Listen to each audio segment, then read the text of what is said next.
Welcome to the Voodoo Power Podcast. Welcome to Plates and Pancakes. We're sitting down today with Darren Hansen. Coach Hansen graduated from Utah State with a degree in exercise science. While he was there, he worked as a campus rec strength and conditioning coordinator and assisted in athletics. He was an instructor for Cache Valley Strength and Conditioning and worked in an unofficial capacity at the University of Utah. Coach Hansen also worked as wide receivers coach at Logan High School and spent time at the Olympic training facility working with lifters. He has worked in many other fields such as marketing and public relations that have helped in his work with Universal Speed Rating and his own facility, Hansen Athletics, the premier facility in Pocatello. He has a unique ability to effectively communicate and work with people, especially athletes, to create a positive change. So welcome to the show, Coach. Thank you. Excited to have you. And that intro was right on the spot. He crushed that. Well, thanks for putting that again. I try to do some digging on guys and try to give them a good intro. If they're going to take the time to be on the show, you want them to be happy with how you introduce them.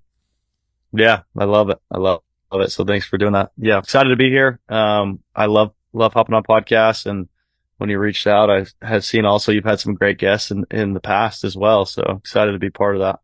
I've been really fortunate. I mean, all this kind of started out of nowhere, and I've gotten lucky with guys that said yes, and hopefully it's something people enjoy.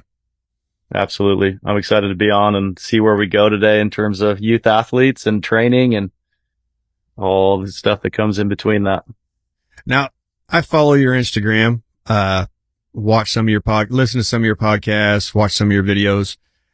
You can watch somebody do something, and if you don't know what they're after, it's really hard to break it down into something you can understand. Now, I watched you had some volleyball girls on there. You were working through the A-skip. While the A-skip seems like it's a pretty basic maneuver, it depends what you're watching, I guess. So I was wondering, I mean, I understand when you first start kids A-skip and you just need to get them to skip. But do you eventually head into, are you leading that A-skip with your hip? Are you leading that A-skip with your knee? What do you want to see to really carry over to sprinting? Yeah, of course. So I would say you could probably approach it from both ways. Obviously, you want the knee out in front of the foot. Right. But a lot of times, commonly, when we get volleyball teams, like we've just started them in the summer, there's actually a handful of girls that have never actually like done full sprinting, especially if they're like a pure volleyball athlete, which we get more and more of in today's climate. So essentially what we're shooting for is teaching that front side mechanic with the A skip and getting athletes prepped when we hit those technique drills. Like we'll hit the A series once, at least 2 to 3 times a week with all the athletes before we get into our all-out sprinting. But yeah, we're looking for a frontside mechanic. I'd say to keep it really simple, like a lot of athletes run behind their body, which results in a pulling motion and an overreaching, aka heel strike and a bunch of other things that come from that. So we're trying to teach athletes how to get the feeling and the mindset of attacking and pushing in the run versus reaching and pulling with the hamstring. So we do a lot of different A-series movements, and mainly the goal is just to start to have them feel what that pattern needs to feel like, and then start transitioning that even into just power skips and skips for distance and stuff like that. So they're feeling themselves produce force down quickly, which in volleyball, if you want to be quick on that court with a 1-2 step, you need to be able to push where you want to go versus reaching and pulling. You're going to be a lot slower on the court. Now you're taking kids that may not have been exposed to a lot of the things you're exposing them to. So when you take a kid that's not used to it, how do you help them gain confidence in what they're doing, not feel embarrassed, willing to try, willing to kind of put themselves out there?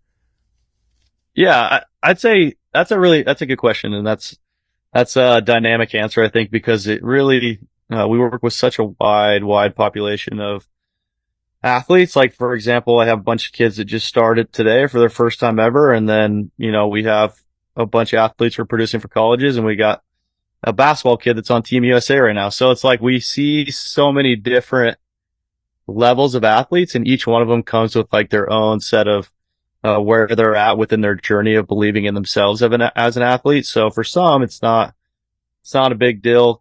They just kind of carry that swagger, carry that confidence, and they're okay, doing their best in the moment. And then you have kids that are really, really, really shy. And I'd say the way I go about it, I have multiple other coaches that go about it different ways, but mine is I tend to be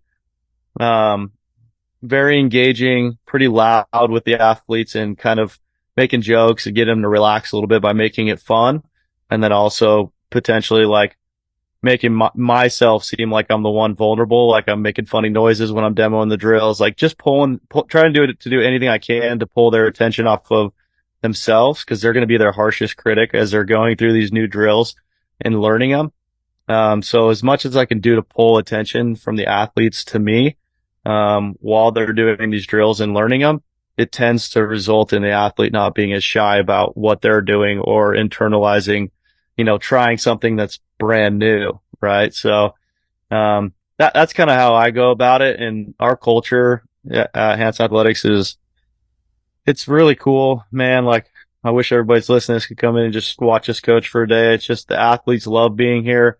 It's very positive, but the kids work hard. Like you got to toe that line of like keeping kids on task, but it being fun. And I think we do a really good job at that. So, I know for a lot of the kids, it's their favorite place to go during the day.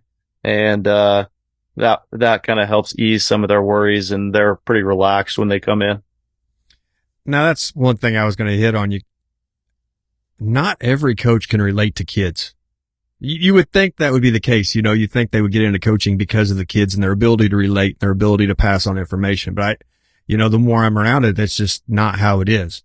So finding a way for you to relate to the kids, letting them be themselves where there's not a whole lot of, I don't know, maybe censorship in their personality so that they can actually shine as an athlete. Creating that, do you find you're able to do that in a private facility maybe better than a school setting or something like that?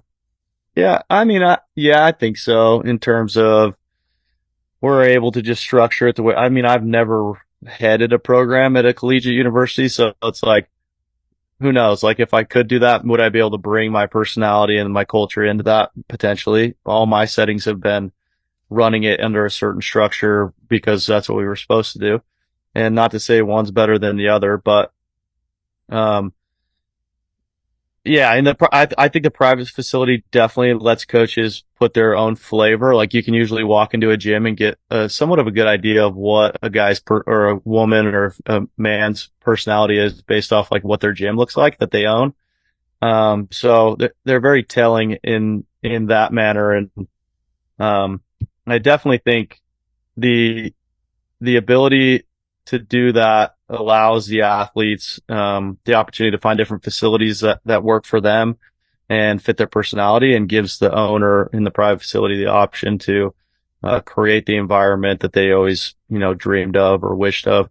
And it's awesome. And to go back to your beginning question, I think it's just as you go along the journey, like I think when I was a newer coach, I think the reason I connected with kids so much is when I was a newer coach, I would say like I was really I was more set, I hate saying this, but caught up on like my own ego and like getting better as a coach and being a good coach. And I cared more really about my outcomes, as a coach. And as I've coached over a decade now and worked with a lot of different athletes, I truly find myself finding more joy and happiness when I see athletes thriving. And it's less about, what it's doing for me and more about what it's doing for the kids. And I think these kids, people will say all kinds of things about this generation or the generation after that, but dude, they want to work hard, but they're pretty smart. They're switched on. They got all this device in their hand where they can look up anything you say.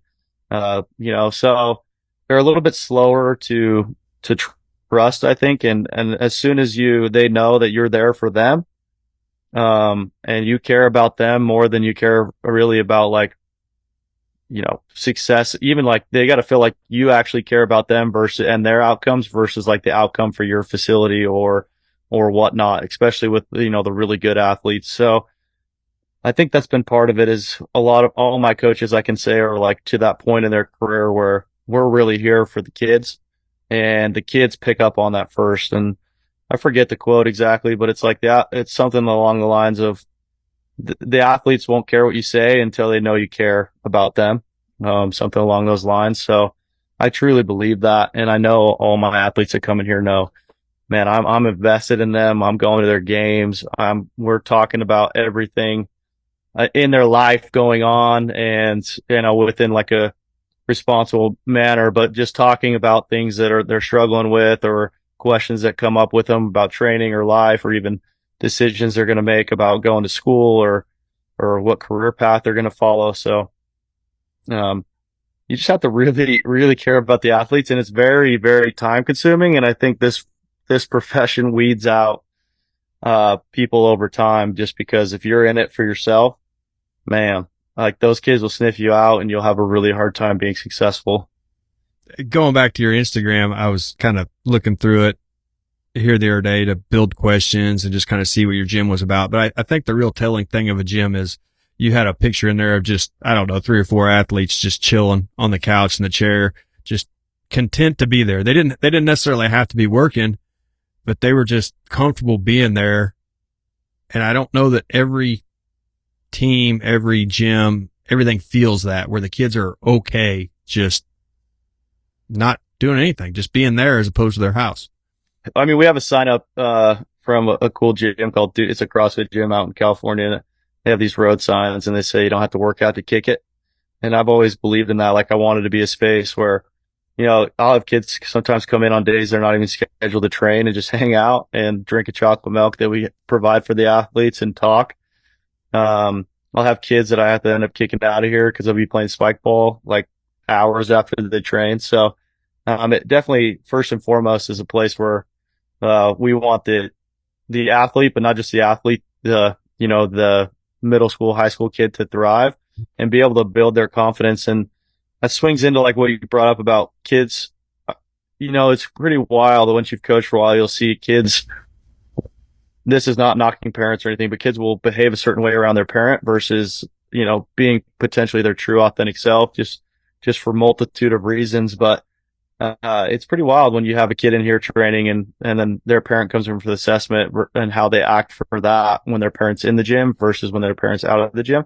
So I think it gives us a really unique opportunity to like really spend time with the kid in, with them being who they are and allowing that to happen, and not trying to make all the kids fit the mold of what we expect an athlete to be. I mean, we have people that are just dancers, cheerleaders, we have swimmers, we have people that don't even play sports. We have, football. We have so many different kids in here, and not all of them even play a sport. So it's more about the journey, and for us teaching the athlete how to train. I truly believe in continuing to train after you're done with your athletic career in a way that is conducive to what you want to do outside the gym, and movement, continue sprinting, continue jumping, all those high level CNS demanding skills that go away first. I really think all these athletes need to understand how to do that and continue to do that for as long as they can. And I know it'll just produce a better longevity cycle for them throughout their life and allow them to do more things they want to do for the remainder of their life. So now, something you touched on there early in that is something I've thought about a lot.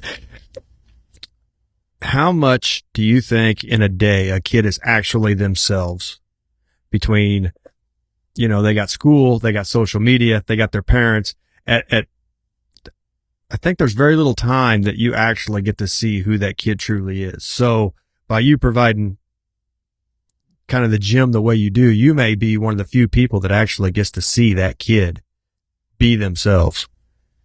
yeah. Dude, that's a great point to make, because I mean, at school, they're fitting a mold. At potentially home, they're fitting a mold. At sport practice, they're fitting a mold. And what's cool about what we do here is I think we allow that kid to be themselves, and then that true self comes out, but they're so comfortable with us and our coaching and the way we do it that we can also give them a little bit of feedback on the way they're behaving. If it's like a little bit too much, like, for example, they're probably themselves with, I would say in here and, with their friend group. And obviously there's not a lot of adult monitoring of what's going on in the friend group. So, it does allow us to make some comments or have conversations with kids that are hopefully pushing them, onto, making better choices and being on a better path versus, letting things or impulses be something, or the way they behave or talk in front of other people, and just give them a little feedback like, hey, there's a bunch of other kids in here that's probably not appropriate to say, and they can get some real time feedback and allow them to hopefully make better choices down the road and still be themselves, if that makes sense. Yeah, you got a little bit of mentoring, but it doesn't go over some crazy line that they feel like everything's being structured for them, so they can kind of find that path of what's correct.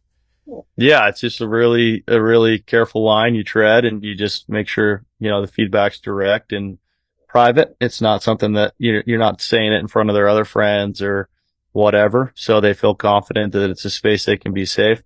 I think one of the worst things coaches can do is try to ridicule or demean a kid in front of their peers. They will never forget that. They might still play hard for you still or train hard for you, but that'll be probably something that sits in the back of their mind for a long time. You lose a little bit of trust and buy into, who you are as a coach and what you're trying to do for them. I've got to work with some pretty good coaches, and we've had some successful teams. And that was what one of the coaches I really look up to said early on is the number one rule is don't embarrass them. There's a time and a place for everything. If you can pull them to the side, keep it low key, they're going to handle that criticism way better than if they get embarrassed, especially in something maybe they're doing wrong. Yeah. I mean, these kids it's hard for us to remember potentially how vulnerable you felt at that age. Like, man, most of these kids are just figuring themselves out. They got all kinds of hormones going on. They're trying to fit it in. Like, that's like the key instinct when you're that age is, how do you become part of a tribe? How do you make sure you fit in? It's very rare that you get someone that wants to just be a loner or not be around people that are, they feel like they can call their tribe. And I think that's just built into how we develop as humans and, beyond logical thought in the brain. But, so you have to provide this. We have this space that's like a common love for all the kids. And we just have kids that become friends and, network outside of the gym that would potentially have never, been a part of each other's friend groups because they were met here and they have that common thing. And then they found other things outside of how they behave at high school that they connect on and then create relationships and bonds. And that's a skill that I think, if you can take that into the workplace as you age, if you can take that into life, you'll really open up a lot of opportunities with having a wider network of different capability people, like people that are different than you and have different capabilities and whatnot. So, and now every kid, every athlete, every person, they love the gains. That's why they go to the gym. They go to the gym for the gains. But how they got the gains is a huge part, especially with youth athletes. And I think I maybe have heard you talk about that on one of your podcasts. So setting it up where they're enjoying what they're doing enough that the gains are almost a byproduct of that, working that into your system. How are you able to make that go so fluently? Yeah, I think we do a couple of not unique things, but maybe unique at the level that we're at in terms of the athletes we're working with. But, number one is we give them opportunities every day to compete with each other. And obviously that will garner a higher intensity, a higher drive for the athletes. Number two is I really like how we use some different modalities and frequent testing to show the athletes progress outside of just like a barbell. We track reactivity strength index. We track vertical jump. We track bar speeds versus like total weight on the bar and whatnot. So we give our athletes a lot of different ways to feel like they're making progress. So, even if the vertical jumps drop in, just depending on how recovered the athlete, they might have 3 sports going on, like CNS is fried. They might not PR there, but they might move a bar a little bit quicker for one day, or they might win a race against their buddy one day. And it's like every time a kid comes in, I can confidently say they walk out of here feeling like they won something that day. And, that's something that we instill is like, that's, you should be proud of that. And that's a PR per se, for that day. So I think we're able to provide them with a lot of different ways to be successful and track that progress as a whole. And then within that, they can find those wins versus just like not coming in and PRing on a back squat or not PRing on a deadlift or whatever. Cause there's just so many outside factors with youth athletes on sleep and nutrition and hydration and stress levels that, if you're just living and dying by, strength metrics, you're going to have a hard time keeping the kids motivated, I think. And I had something in there on that, so you just started getting into it. At your facility, you kind of get what's left over with the kids. So working around that, I mean, they have schools a priority, team sports are a priority, their goals of whether they're trying to get to college or they're playing on a competitive team, whatever the case may be, you're getting whatever the athlete has left at the end. So setting up the wins has to be something that's thought out amongst you and your staff. Yeah. Yeah, for sure. We do the best we can to communicate with coaches that are open to it on, exchange and seeing what they're doing with their weights. Like, especially right now, summer, like all my football guys I've had, pretty frequently for the last 4 months. And, now they're transitioning into getting back into practice and whatnot. So trying to just coordinate on what they're doing in weights. And I'm going to fill other buckets in here. We're going to do a little bit more speed training, acceleration work. We're going to do isometrics, more unilateral work, just stuff that, they're not going to be doing at the high school, most likely, what I haven't seen yet. And, we're just filling it. Like I always say, like, we're the cherry on top. And that's why if you're going to have a private facility, kids got to love it, because at the end of the day, they have all these other things that are required, and they might already have 2.5 hours of work in, before they get to you. And, we're only, most athletes 2 times a week, some 3, and very small amount of them 4. So we're the cherry on top. We got to find ways to make changes in the least amount of time possible. With these athletes, we got to find ways to develop their confidence. That's going to improve their performance right away. And I'm going to have athletes to come in that are totally spent that day, and I got to be able to fluctuate or change the program and have flexibility with the movements I choose based on how the athlete's warming up, what they're looking like, and just changing intensities and making sure whatever we're doing is adding and not detracting from, what they're doing in their recovery levels. So. And a minute ago, you were talking about testing athletes, and that gives you a pretty good indication of where they're at for the day or whatever the case may be. But creating tests that make sense, how much time goes into deciding how you want to test the athletes? Yeah, at first it took us a lot of brainstorming in terms of finding the metrics that we wanted to consistently test. We have output sports straps on all the racks, which are pretty cool now, because if you really want to dive into it, you can test everything from range of motion in a limb to, jump testing to bar speed and a lot of different stuff. But we kind of narrowed down to like what we see gives us a good indicator of how the gym is progressing as a whole as well as individually. So, this week we're testing because we have summer teams coming in. So we have so many new athletes that we've never trained before, and they're just kind of starting to mix in with some of the kids we already have. And so today we do a 30-yard dash, and we break it down by 10, 20, 30 split. So we can see, acceleration, transition, and a little bit of top end to see, okay, where's our gym the weakest? So we can program, to that, and where in sport does it make the most sense to make progress for carryover. And then we do RSI, so reactivity strength index, just get an idea of how stiff, the athlete's able to be and how much force they can absorb and redirect. We do broad jump, we do vertical jump. Both of those. Broad jump's probably a better indicator of like speed capabilities. Vertical jump is great, but also something athletes just love. Like they're just built to love that because they see it all the time. So that in miles per hour, we always give mile per hour because that's something they relate to, right? And then we do a little bit of change direction with a 5-10-5 or a 5-10 or something like that. But we just keep it really simple on the testing, and then we track our entire gym every 3 months. And then when we go sit down for programming, we can say, this is what we're seeing with individual athletes. We show a comparison between percentage increase over the last quarter, and then the whole gym as a whole. And then it really gives us really distinct feedback on, are we doing a good job? Are we making adaptations where we want to make? And allowing us to keep progressing and have feedback for the parents as well, versus like, yeah, we think your athlete, got a little bit better. So just having a baseline test that works for you on, what's going to allow your gym to show progress and also give you feedback on your programming and however you like to skin the cat. There's a lot of different ways to do it with training with athletes, but that's kind of our baseline that we go to. And it took us a little bit to kind of narrow that in to figure out exactly what we wanted to do. But right now, that's working for us. And that might change in 6 months, but that's been about the last year is all the tests we've been doing. I don't think it matters where you're at in the country. There's certain things that every kid loves. And like you said, the vertical jump, the box jump, any way they can display something like that, it seems like they're all in on. So setting up tests on something they enjoy, I see how that can be beneficial to getting what you want.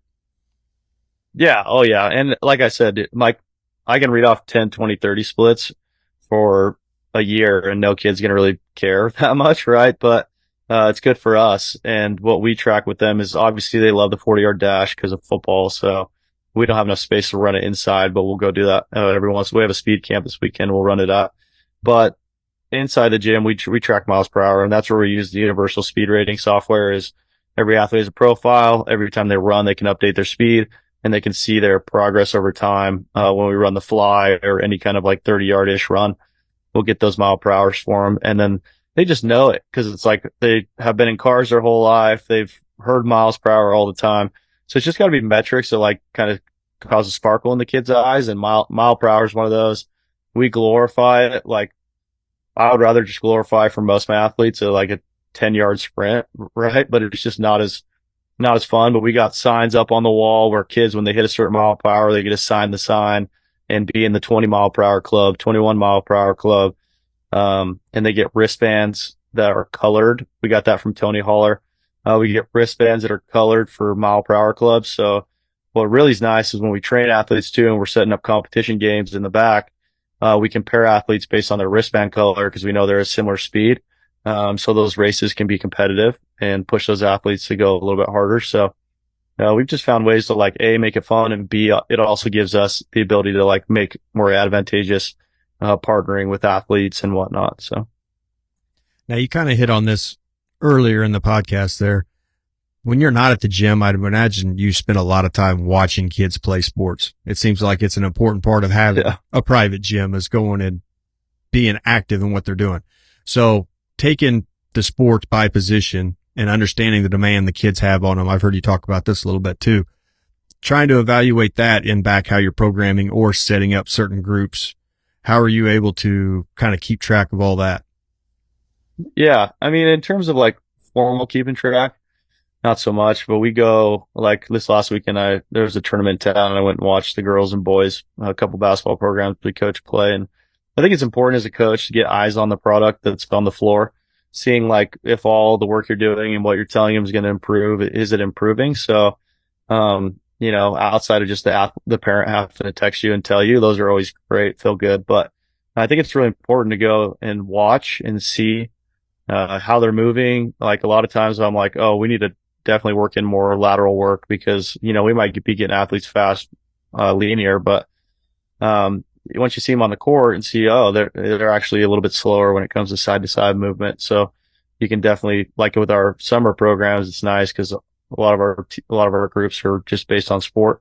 So we can start, putting in different movements that are going to target a little bit more of what we're seeing is the issue with the athlete. But I'm not going to lie, as a private businessman, that's one of the best ways you can market yourself and like be seen and connect. Like when I talked about earlier, that athlete knowing you care, dude, every time I go to those games, every one of those kids looks at me in the crowd and smiles and waves, and even during the game, right? So it's like, number one, they know I'm there. They care that I'm there. They know that I care about them. Number two is I talk to parents. Number three is those parents point me out to new parents with other athletes on the team, and they're like, oh, how's your kid get? Well, that's the guy that trains him. Go talk to him. Go look at the facility or whatever. Or they even just see you there and they're like, wow, this parent's kid, like that's their strength coach and he's a private facility. He came to the game to watch. He doesn't have to be here. Like I want somebody that's invested in my kid like that. So, it's so many benefits to it. It's hard to do. It's not convenient. You gotta, if you got a family and kids, you gotta probably drag your wife out and your kids and make it a family thing, but it's huge. And I think it's a necessary component. And I don't know if enough coaches that own private facilities do it. I would agree with that. I think, like you said, it's a demand. It's a demand on you, demand on your family, but that makes it all that much more important to the person you're going and watching. They know what's on you. They come to your gym. They see how busy you are. The parents understand how busy you are. So that you would take that time, like you said, get your wife out, get your kids out and go and watch those games. that carries a lot of weight with parents and athletes.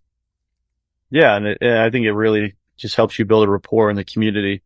And I'm in Idaho, so like my town's like 80,000, and that sounds small to some, big to some, but there's like, people know who you are, who I am, and what our facility is. And even if they don't bring a kid in, like there's enough talk around the sports world that, between parents, that a lot of people are aware, now of what we're doing after this will be our 6th year. And,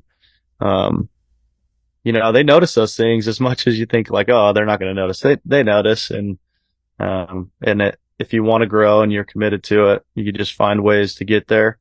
And it can still be a wholesome activity for, your family or whatever you got going on. So, if you're a facility owner, you're not going to games, if you're listening to this, that's my number one recommendation is, if it can't be you, like delegate, split it up between staff, and just try to make sure you're hitting as much as you can. And, I think it's fun, but maybe I'm just weird. I don't know. I always enjoy going. Like you said, you get to watch what you've helped an athlete become. So if you see something that'll make that athlete better, well, then you get to work on it. Or if you see some stuff that they really struggled with and now they come through on the backside and now they're doing great with it, well, then you get to celebrate that win with them.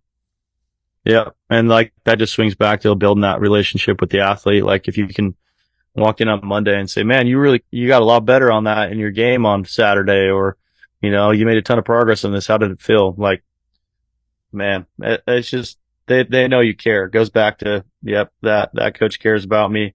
I made the right decision. I'm going to work hard for this guy. So that's huge. Now, some of your other stuff I got on YouTube and watched, and you had a podcast on the 5 pillars of speed. Mm-hmm. That was a really good episode if somebody gets a chance to listen to, but you started out with number 1 being sprinting. If you're going to build fast kids, you have to sprint. Yep. I think real quick to touch on that, I think a lot of times people want to get kids faster, and the mistake that a lot of new coaches make is they spend way too much time on technique and trying to make it perfect. And at the end of the day, if you're going to drive that adaptation, kids have to run fast. Like you have to get max effort out of them at least once or twice a week. You would assume, no, they're going to sport. Man, I've been to a lot of practices and coached, and there's a lot of positions and kids that don't ever get to top speed at sport practice. Like soccer, I think is averagely played at 15 to 16 mile per hour. I have a bunch of soccer girls that can run 18, 19 miles per hour. So, I mean, they're not at soccer practice getting in sprints, and the coaches aren't sprinting them. Unfortunately, a lot of sport coaches are still jogging them, which could be a whole nother conversation. But, speed, that's number 1, dude, is like athletes sprinting fast. Like, forget everything else. If that's all you have time for, fill the bucket of running fast and then sprinkle in the technique when you can. Now, not to get too far into the weeds here, but what you were just talking about, I noticed out here as we've sprinted more, it's almost like kids are forgetting how to sprint. They go to practice and it becomes a conditioning model. Well, then they learn what they can get away with. They learn not to run top speed because they're going to preserve themselves for whatever else demands the coach asks of them. And all of a sudden they're slower just because they've been taught to be slower. So I can see where sprinting is your number 1. Teach them how to run fast again. Yeah. And seeing that, like the central nervous system is like, you have to drive it, and sprinting's the best way to do that. It's going to be the most demand, full body, most power production per step and reduction that you can do with the human body. And it's just you have to sprint, and you have to drive that CNS up, and that's going to rise. Tony Holler says it best. He's like, it's going to rise all ships. So if that CNS improves, all of a sudden their ability to do everything else, they're more efficient, they can fire quicker. Everything else is going to look better, even if you haven't touched it. So, driving up that CNS, getting it going, and you have to run as fast as you can. And if you're not running as fast as you can as an athlete once or twice a week, like I said, that is the first adaptation that'll go away. Like the CNS will improve somewhat quickly if you're consistent, but it will also drop a lot quicker than anything else. So strength, you can get away with getting strong, and, just doing some maintenance work once or twice a week for a while, you can stay pretty strong. But if you stop sprinting, you'll see pretty drastic drops in speed in just a 2 to 3 week period. So Yeah, and your second pillar was still sprinting, but now you've added resistive load, whatever that may be, pulling a sled, pushing a sled, water bags, vests, things like that. So you're staying right there with sprinting even on your second pillar.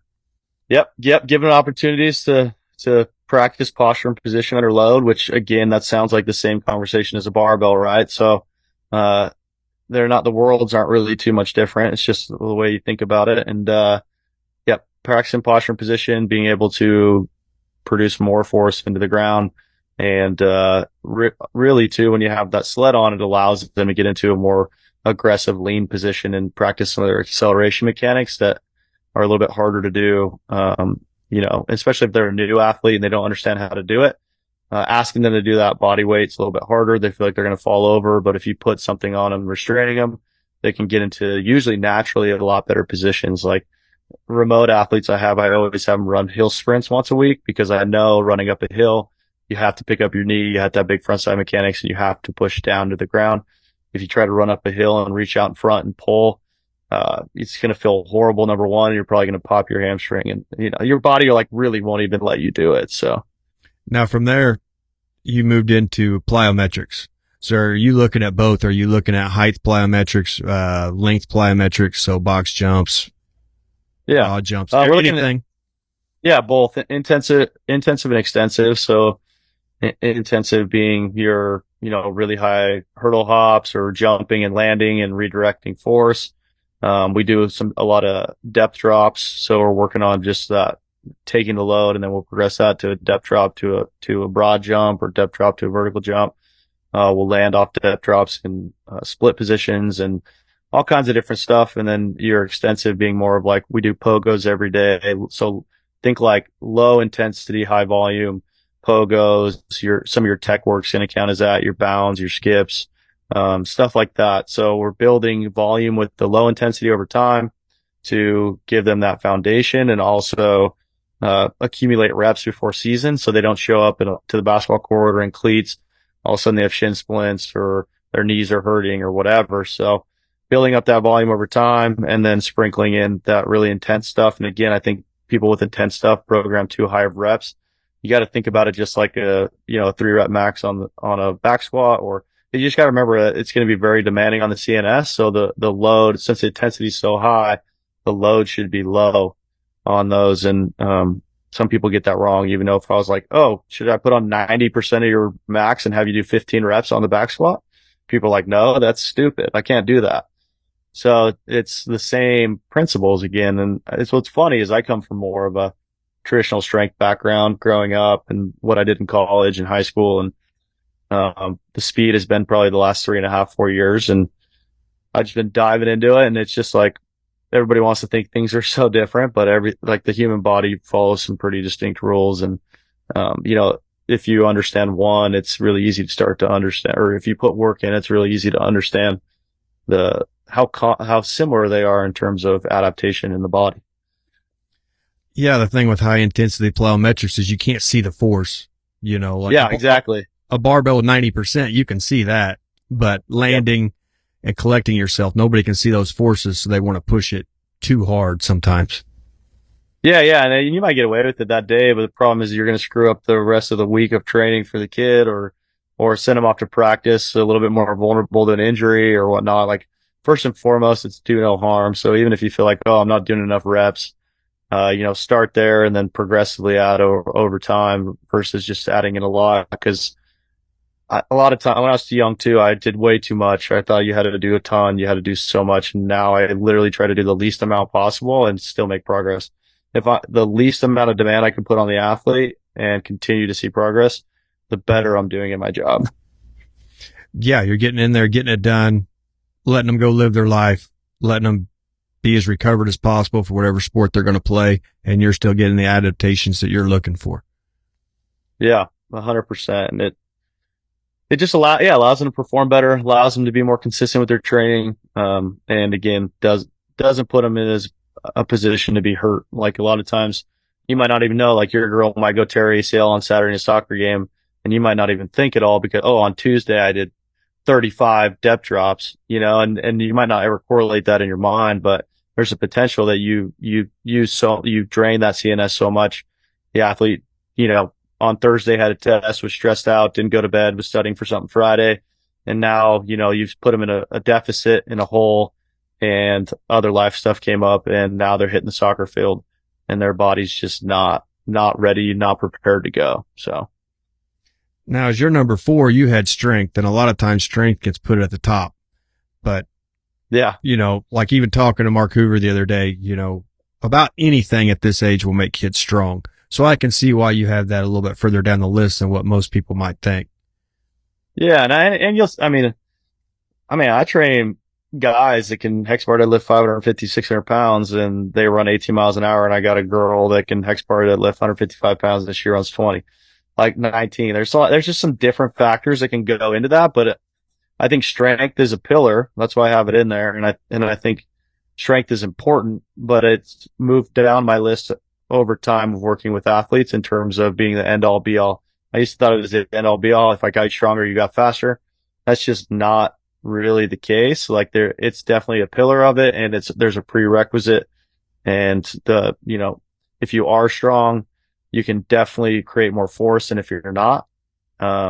So I wouldn't, I don't want to downplay the importance of strength because we still lift every day, and I still lift every day. And I think it's really important for performance, but also injury reduction and being able to take forces.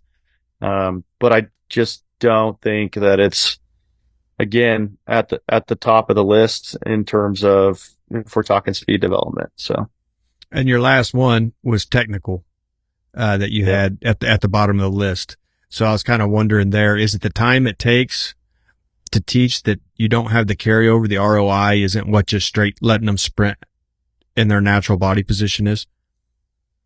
Yeah, I think it's also the concept of if we're just talking about athletes being fast. So I got some guys in here I got a guy in here who runs 23 miles an hour and it does not look pretty. It's like athletes find what's best for their body type, and your goal as a coach is to shift them as much as you can in the right direction in terms of technique. But also you got to realize not every athlete's going to move just down to past injuries or anatomical. They're not all going to move the same. So when you have this idea of what a perfect sprint pattern looks like, or an A-escape looks like, or whatever, athletes are going to move just a little bit differently. There's some baselines you can shoot for. But at the end of the day, if you're just spending all this time trying to make your athlete shape up the way that you have it envisioned in your head, and you're not allowing thought process around how the athlete naturally moves, what their strengths are, what their weaknesses are, and getting them to run fast letting them run fast in the first place, you're just going to be kind of spinning your wheels. I know speed coaches that spend 40 minutes on tech and they don't even get to sprinting, and it's they don't create that fast athletes. So we've got a guy in Burley, Idaho, which is 40 minutes from me, middle of farmland, Timbuktu, and they have Gatlin Blair. He's all over. He's number 2 in the nation right now on his 100-meter sprint. And that dude doesn't run sexy. It comes down a lot to genetics and limb length and how they move. And yeah, I think if you try to fit everybody in a star into a square hole, you're just not going to get the progress you need with the athletes. And lastly, I would just add to that, as I get athletes running faster and just getting them to conceptually understand pushing versus pulling, I don't have to do as much technique work. It kind of just starts to come together. If you work in the sleds and you work in the hills and you work in that stuff that just allows them to run fast and not think a ton, but just create force in the right positions, the more you can sneak them into getting into positions, the better. I don't know if you've seen all this marketing. I get marketing all the time for the shred mills, and they're too expensive for me to buy 3 of them right now. But dude, all those are doing is getting people in a nice lean acceleration position and allow them just to push as hard as they can. That's why kids are getting faster. It just allows them to hit good positions because they're supporting themselves with their arms and they're creating force. So people try to make it this crazy science thing. And at the end of the day, sometimes it just comes down to kind of that, push hard and pick your knee up. So yeah. So you got a chance to work at the Olympic facility, and that had to have been unbelievable. But taking what you learned there, dealing with elite athletes, and then bringing it back to a youth athlete level, was there anything that you learned there that you were able to kind of dose down and bring back to your facility now? Yeah, well, what's really interesting is I competed nationally Olympic weightlifting for 4 years, and that's what I was working with there was actually youth. So youth kind of potential prodigies that were coming to the Olympic Training Center and doing camps and training. So I was working with them on their snatch and clean and jerk. And I'll say in here, I love the Olympic list. We don't snatch. We do cleans. We don't jerk. I have my own opinions on that stuff. And that's I love the Olympic lifts. And, what is funny is that what I learned there was a lot of the soft skills that I implement in my coaching here. Like you would think it would be like all this crazy training stuff.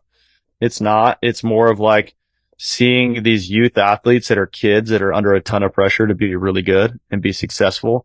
And their identity is what they're doing like they're Olympic lifting at 13, 14, 15 years old. And they're being told you're the potential team USA and seeing the pressures and the emotions and, getting them to relax and just be kids at points and like still be able to perform and whatnot. Like I didn't see anything from the programming that you would think like, oh, it's all this crazy stuff. No, it was pretty standard stuff. Just really gifted kids, like in terms of, I mean, you can't beat genetics. I always say that you can't beat genetics. And, kind of just learning how to make the kids have fun, even though they're there for a very high pressure situation. So, that's what I took away from it, which is probably the last thing that people would think, right? But no, that's actually, man, that's an incredible point. I get a chance to work around some kids and they're getting to levels where they're wrestling, let's say at a high level or something like that. And you watch them as they get closer to that state finals. You just watch their mental state just really get harder for them to manage. And some days they come in the gym and we just turn on a movie. It's like you don't really need to do anything but just chill. And then you watch them be better. So I could see where that would carry over really, really well. I imagine it took a little while to notice what was going on and figure out how to help that. But that's an impressive skill to learn. Yeah. And it was cool. Like it was just, I was working with them, but there's also like the female wrestlers there, the male wrestlers were there. Some other sports were coming in and out and we were eating at the cafeteria and spending time around all the athletes. And man, it was so heavy there all the time in terms of, just like like people were just exhausted and, just feeling heavy. And really what I tried to do as I'd been there longer was, be someone that kind of lightened up that mood and reminded these athletes, like, you can perform well and still have fun and still love what you do and whatnot. I'd say once you get to that level, a lot of those kids are past like really loving it. It's more like something that, they just accepted that this is what their life is at the moment. And, I just found that the kids I was working with were getting better and better the more I was just encouraging them to have fun. So, yeah. No, that's pretty cool. So I'll take that a little further. Maybe we'll get off topic from the youth athletes, but, on the world stage, you got to see it. You were at the Olympic Center. You were working with lifters. Why is the United States struggling to be the top? Why is China and Cuba, why are they all better lifters than us? Yeah. I mean, there's a lot of things that go into that. You got to look at, well, number one is a lot of our really, really great athletes get pulled to other sports. There's not money in Olympic lifting really. Like there's a couple people that have been able to become ambassadors or, get brand deals, but they're not making a lot of money. I think it used to be like, I was talking to Danny Camargo, who set like a world record in the 80s, 90s. It's like they got $500 if they set a world record. Like it's not the amount of time it took them to get to that. Like it's not money. So, I think that's part of it.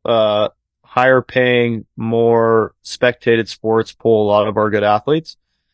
Number two, you got to look at some of those countries. Like they're down to the point where if your mom and dad were an elite level Olympic lifter, you're born like your first and foremost choice is you're going to be an Olympic lifter until we find out you're not good enough or not. I mean, I don't know if this is true, but I've heard, I mean, of Asian countries measuring limb length and predicted limb length and making choices for Olympic lifters that are going to be based on femur length and what the ratios are of their body. So the US is just a little bit more free choice with like how athletes end up in that sport. And it's more so optional and something that people pick up typically a little bit later in life. Like they're exposed to it through other sports or CrossFit or something like that. So I think we just don't take it as seriously as other countries do. And there's not a lot of money in it. So, and America's always been an entertainment country, and we like the things that, draw the most eyes and make the most money. I know those other countries, they love Olympic lifting because it's a very traditionalist sport. It's been around for a long time. It's been a staple at the Olympics for a long time. So that holds value. The tradition and whatnot holds more value than it does in America. I'd say we move around a lot more. We're more focused on things that, sell tickets or are more entertaining to watch. Like if I show people that aren't in Olympic lifting video, like their odds are they're not even going to watch the full video. Like they don't care. Right. But if I show like a really cool alley oop, like, 10 out of 10 are going to be watching it. So. And that makes an incredible amount of sense. I mean, I've never been able to ask that question to anybody, but the way you broke it down, it's definitely feasible to see why we're lacking there. But in our other sports that are a little more flashy, we're leading the world. Yeah. Yep. We're an entertainment country for sure. I mean, movies, music, sports. I mean, when you I've traveled a little bit and like, everybody tends to know English or knows how to sing songs in English, even if they don't speak English, because they listen to the music that comes out of America. They watch the movies that come out of America. We definitely lead the world in, content that's being consumed, by other countries. So our backbone now is definitely finding ways to make those more better athletes in those sports that people like to watch and whatnot. And if a lot of these kids are trying to make careers out of it, not a lot of them get to, but a lot of them want to. And, the sports that make money are the sports that make sense. You were talking about the heaviness of the facility. So moving into the private sector and working with young athletes that aren't aspiring to be Olympic lifters, learning not to take their passion and actually help them build their passion. I mean, that's got to be a skill that has to be very important to you. Yeah, it is. And I don't overstep boundaries with sport. Like I try to stay out of sport coaches stuff as much as I can because I just don't want to, be that guy that's telling them they're coaching wrong or whatever. But a lot of kids, man, multi-sport's too crazy now. Like when I have a kid that's old enough to play, some competitive sports, by the time they're juniors here in high school, I think you got to narrow it down to one or two based on what you're good at. I mean, I got basketball players that play basketball all year round, like between AAU tournaments, high school ball. I got athletes that are playing club soccer right now and basketball and have a practice for something else. So sports have gone too crazy because again, it's a money maker. Like I graduated high school in 2010. Nobody played AAU unless they were like a very, very, very high level college recruit basketball player. Now they have levels in AAU for even your people that don't get to play in high school. So, they definitely saw that it's a huge money making machine. And now club sports have become that. And the amount of money parents are spending on travel, hotels, all that stuff. Sometimes I just want to be like, man, if you guys would just dial that back and get them in like a good training facility and let them play high school sports for a couple of years, they would probably get better than just traveling around playing at a low level AAU tournament and, just playing versus like preparing to play. So yeah, you get me going on that multi-sport. I don't love it as much anymore. I think kids are doing too much and a lot of kids are pretty burnt out on their sport, whether they'll say it or not. But what I have seen, and this isn't necessarily good or bad, but we've had kids that play multiple sports, 3 sports that parents financially were like, hey, okay, we have to make a decision. Like, we can't do Hansen Athletics and this. I got kids quitting sports to keep coming to the gym, which for me is like, that almost brings a tear to my eye. Like, I think that's really cool that these kids are willing to give up something that they've been told is really important for a long time because they enjoy being here and they enjoy working on improving, versus just, only playing sports. Like, if I can instill a love for them for training their body, that's going to affect them, in my opinion, way further down the road than, what their basketball season shaped up to be. So I'm biased, but I think what we do should hold even more value in terms of, a human being, than like a sport.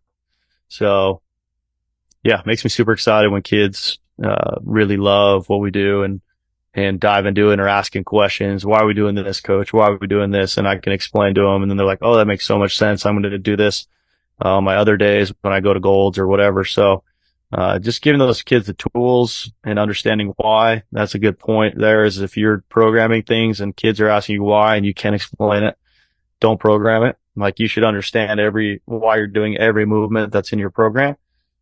These kids are smart, and when you start working with the older, better kids, they're going to start asking you why you're doing the things you're doing. And that's a quick way to lose credibility if you're just like, well, I just saw somebody do this, or I just do what's on the white. Like, I literally hear this all the time. Just do what's on the whiteboard. It's on the whiteboard. I'm like, man, you gotta really, I just think I want to hold coaches to a higher standard. I think the industry, unfortunately, it's really easy to say you're a coach all of a sudden, like a strength coach or a strength conditioning coach. And it's like, I would love to see a very standardized, like outside of the CSCS, which is great, but I'd like to see some way to like test or show, results and whatnot, and kind of classify yourself above someone that got like an ACE personal, not knocking ACE, but like a weekend online personal training certificate or something. And, and kids are willing to work with you. Even if you don't quite understand and you're honest with them, you're like, hey, there's some stuff in here I want to see. I want to see if it has carryover. I'm not sure if it will or not. Let's give this a try. They're way more apt to do that than, yes, it's on the whiteboard, go do it. At least they understand you're trying to help them and you're trying to figure this out with them.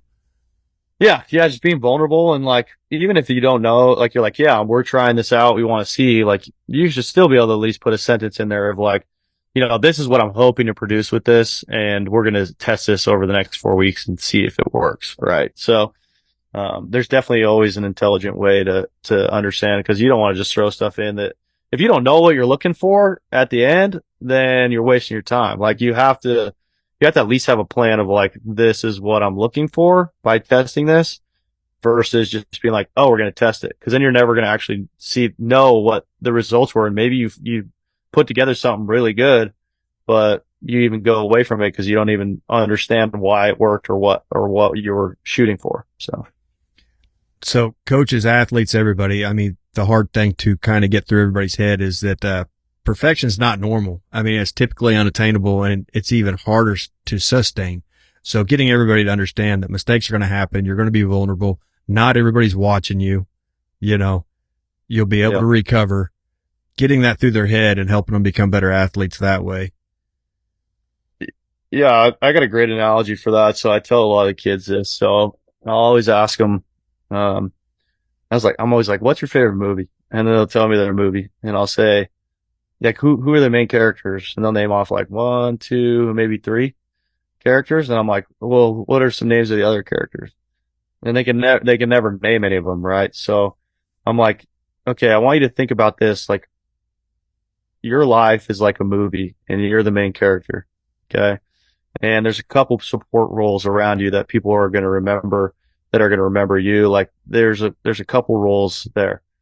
And then there's all these things and people going on in the background. And, I'll just explain to them that, like, right now you're concerned about all these people in the background that nobody knows their name, right? You think that these people really care about you.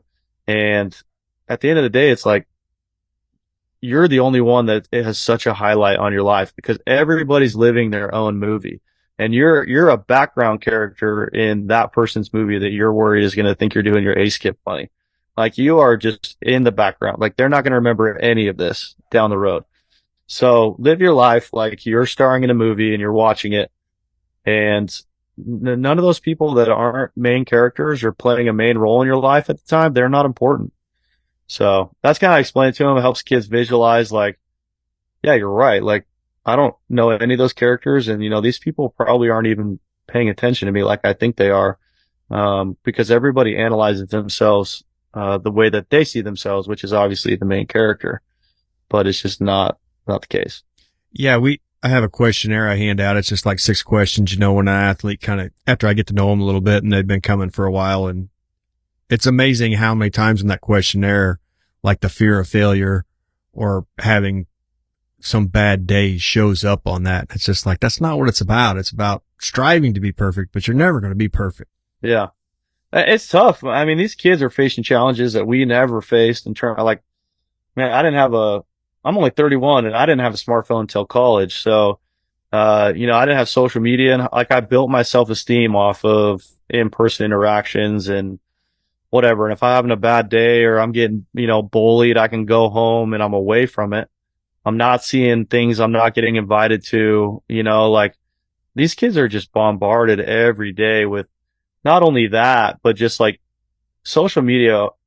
The world love like the stuff that gets views is like really extreme good things or really extreme bad things. So, if they're getting fed through the algorithm a bunch of bad things that are going on in the world or things that are messed up, and they're also got friends picking on them, and people are not inviting them to parties or not inviting them to go to the pool or whatever. Like these kids got a lot of stuff stacking up to where they get kind of frozen and afraid to, make mistakes or fail or potentially get outcasted from their group or even just look different. So I really feel for these kids in terms of, how much their life is on a spotlight and, how much they're aware of, opportunities that don't even matter that you should just be happy you didn't get invited to anyway, because that guy's a prick and you don't want to go to the pool with him or whatever. But like, it's just tough to see that stuff and be a kid and want to fit in and know you're not fitting in the way that you feel is the way to fit in. And shoot, man, I feel really bad for them because it's tough. So anything I can do to make them feel like they're in a place where they're loved and welcomed no matter what, like that's what's important to me. So they have that, they had a hard day, but if they had a good hour in here, sometimes it helps those kids tide over, I feel like, and be able to bounce back. That was one of the hardest realizations I came to when I kind of started a little facility here, was as you get to know them and you kind of see the stacking pressures on them. To us as adults, it really seems trivial, like why would that bother you? But to them, that's everything. And so getting to a point where you understand the mental pressures that some of these kids are under, it's just unbelievable. And then you learn maybe to evolve into somebody that learns to appreciate them for them and give them a chance to stack wins and let them come into somewhere where it's not such a high demand. Hey, let's get you a little better and let's get you home. Yeah. Yeah. Let's send you home with a smile on your face, and that's going to be enough to stay consistent and keep coming in and stacking those wins to where you have that. Like a lot of our older athletes, I really feel like are to the point where they're not shaking as much. Like I think they just have stacked so many wins and they're really confident in at least their physical capabilities in here that, it's a lot like every guy. I'll speak to you guys because I'm a guy. Like I lift weights and I'm feeling pumped up and good. And I know like I walk into a room and I'm probably more in shape than 95% of people there. Like it's hard not to puff out your chest and be able to take a little bit more. Like people can say what they want, but like you can't cheat that. Like that's hard work. That's, you can't cut the corners on that. And, I just hit 20 miles per hour last weekend on my sprint. Like I could not have a bad week this week because I'm just walking around knowing that I'm accomplishing little things that I'm setting out to do. I'm healthy. I feel good. And, it's a lot easier to stay positive when you have that rolling for you. And it's a big rolling ball that's hard to slow down. But if you don't have anything stacked up for that, or you think you're bad at stuff, it's like a little, marble rolling around. And if one little rock gets in the way, it's easy to stop or divert their progress. So that's the hard thing, is just making sure you're getting the kids inconsistent enough to help them stack those wins and realize it. Yeah. Cause if you're not careful, it's way easier to stack losses on a kid than it is to stack wins on a kid. And you don't even realize that you're stacking the losses on them, but they do.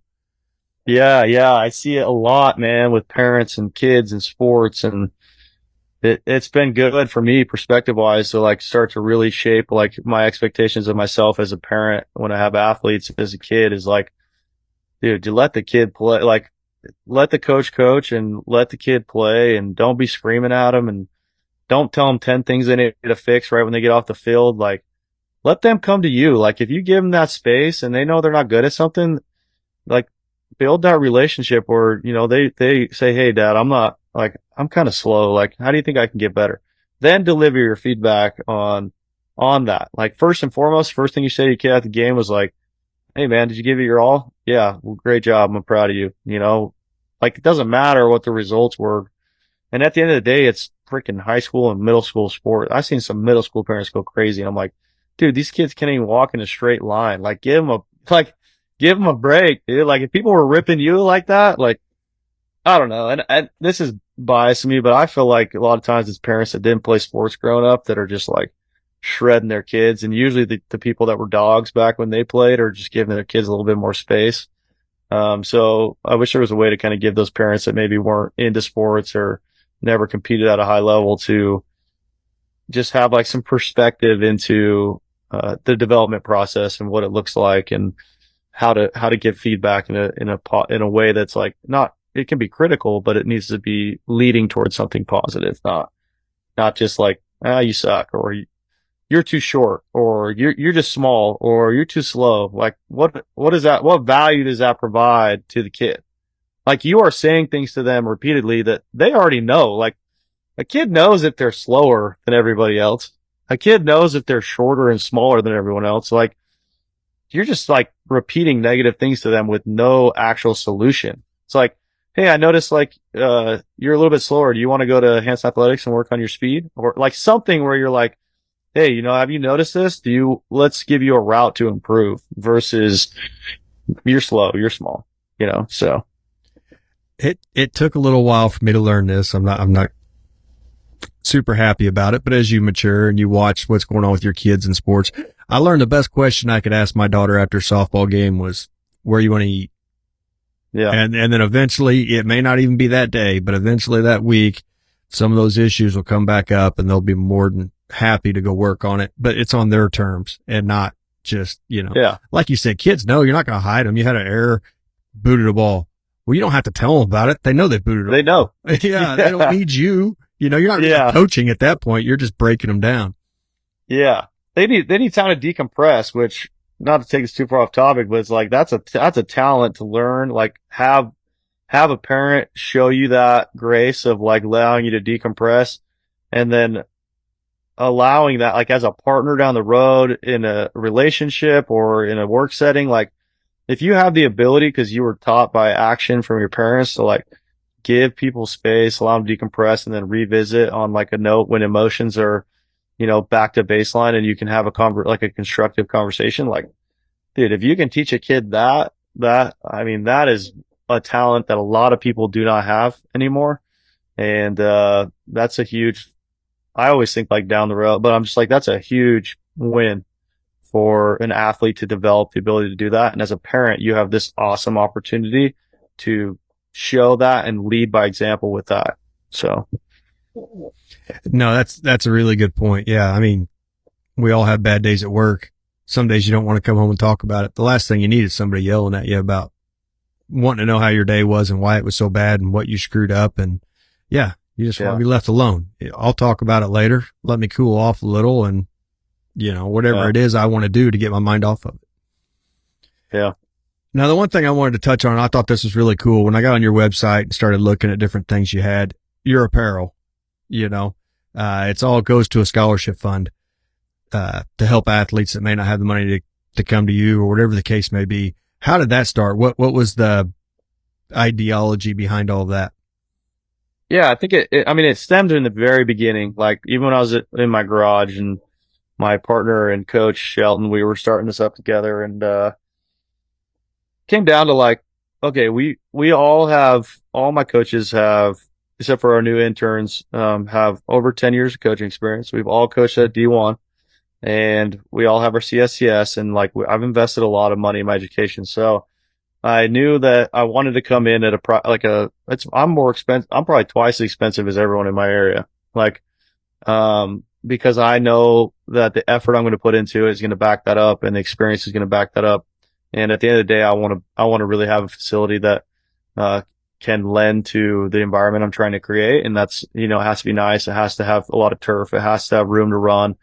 And we're going to have to buy our building and we're going to add another side and we're going to put a PT in there and we're going to put a recovery center in there. It's going to be like a performance center. So I have a really big vision for where this is going, and that's expensive, and that takes a lot of business planning. So I knew I wanted to be at a certain price point for what we do, and in my area it's a lot. But I also knew I wanted to train every kid. I want to train any kid that wants to work hard and that is going to come in here, do what's asked, and wants to be in a positive environment. So um, in my head, I was just like, I'd done some marketing stuff and helped people raise money I worked for a nonprofit in college. And I'm like, how do I, achieve this? So it just started with grassroots. I'd go around to business owners, or if I trained a kid that had a business owner parent, I'll approach them and just say, hey, I started the scholarship fund, and essentially businesses in the area will donate a portion of those, apparel sales go to it. We used to sell some coffee, and like everything that was going on with that was we just pulled that up. And then every year we have people that continue to sponsor. We do a banner in the gym. Their kids get to go to events for free, stuff like that. But, what we do is we meet kids where they're at. So if a kid wants to come in and they only can pay $50 a month, they fill out a scholarship application. We go through it and we look at it. And then, if it's really needed, we approve it. And then we use those funds to help meet that parent where they're at, and then give the kid a training scholarship. So they can train with us, they can work with us, have the full experience. But if no one's not going to come in just because of money.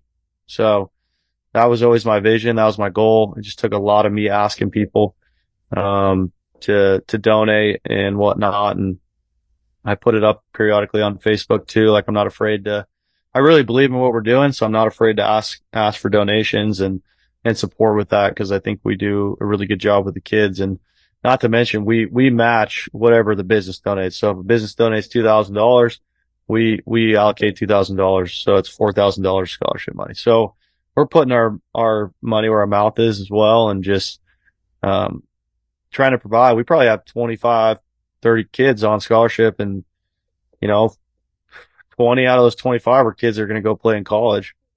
Like, they're all kids. They tend to be really hardworking kids that are talented.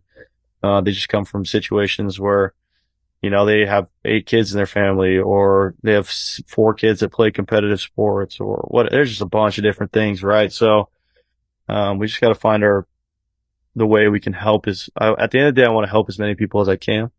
And, I don't want that to be reliant on money, although I understand as a business person that to create what you want to create, you have to make money. So it's kind of that's how it came to be. Yeah. Kind of finding that balancing act. And yeah, that's incredible that you're able to set it up, and then you're watching those kids have so much success. That opportunity they took full advantage of, and they're able to get through and get what they need out of it. Yeah. Now, and they always kick back to, just like people listening, like those kids, they know, like, they sign a contract, they sign like a commitment to show up, consistency contract, and all kinds of things. So like, if they're not coming, it's dropped. So it's like, when they get back, they share it on their social media, they tell their friends about it. Like, it's just like, you give a favor and they give back, and it's really mutually just a really good thing, I think. So. And you hit on it there with social media. You've really done a great job of marketing the gym through social media, YouTube, blogging. How are you able to kind of show what you're doing in the gym without making it fake? You can watch it. Yeah. You see the imperfections. You see it. I mean, you're getting to see some real videos. So creating that world. Yeah, man, I hate it. I spend way too much time. Like, right now I do. I mean, that's been me for, last 8 years, 9 years, and I'm creating all the content, putting it together and capturing pictures. And I feel like I'm just spinning my wheels sometimes, but I like that you hit on that and you notice that, is I'm just trying to put out like real life stuff, like kids, like, I don't want to put out just highlights. That's not real. And I'm just contributing to this issue where kids think they should be like this or look like this, or they don't have room for error. Like, I want to show kids moving really well, kids working on it, not moving so well. I want to show, just the interactions between coaches. Like, we just hired an intern. We want more of that. Like, right now, I'm just really highlighting athletes because I'm the only one filming and I don't have a lot of time to like set stuff up. And I want to first and foremost coach and not get caught up in like trying to film everything. So you're going to start seeing more content of like how our coaches engage with the athletes, which I think will be really good because I think that's really our bread and butter.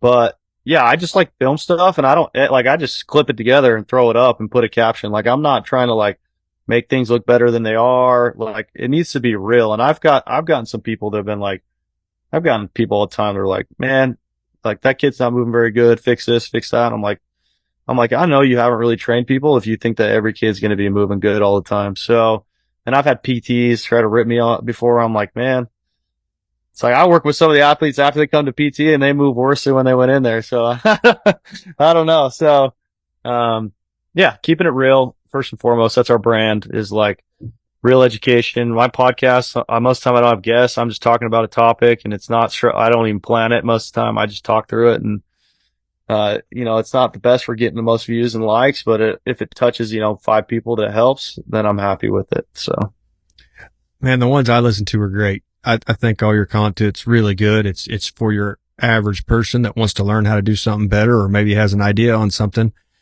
I thought the pictures, yeah, they may not be the best moving athlete, but then later on you might see them in some other videos down the road and it's like, oh man, look at the corrections they made. You get to see the progress as opposed to just cleaning everything up where it's not even real anymore. yeah.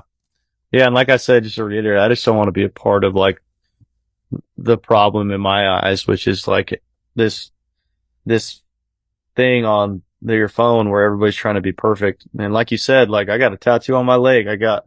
It's all about, the strive for perfection, but the reality that it's never going to be perfect. I think it's a noble pursuit. But if you don't give yourself space for changes and errors and flowing in different directions through life, and if you're too rigid, man, like you're going to just end up pretty unhappy and probably wishing you would have gave yourself, you'd be on your deathbed wishing you gave yourself a little bit more room for being you and making mistakes and learning from them. Cause if you're not failing, you're not pushing yourself outside your comfort zone. So.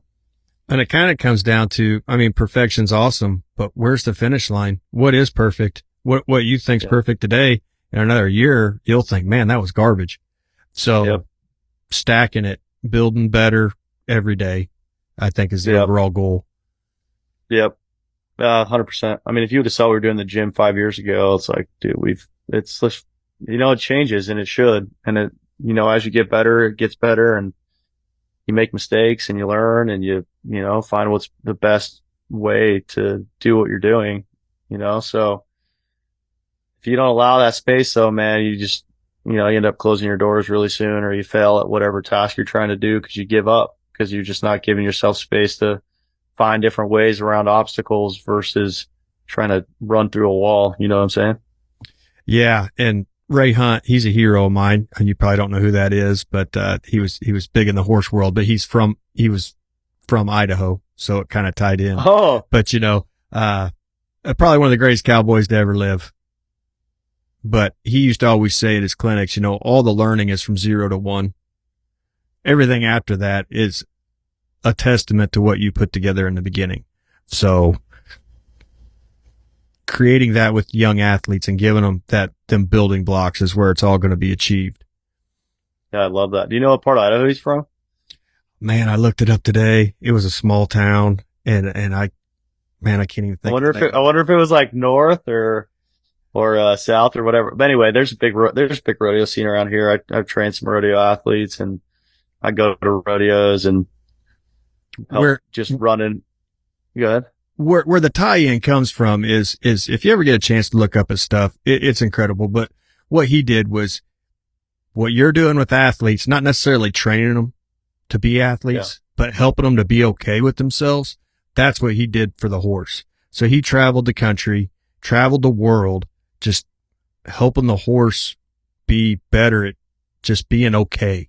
It's really crazy. That's kind of where I started. I always wanted to be a cowboy, and then I got into, going and watching those guys and watching their videos, and the comparison between, horses and kids and what those guys were saying is so close that it actually made the transfer very easy for me.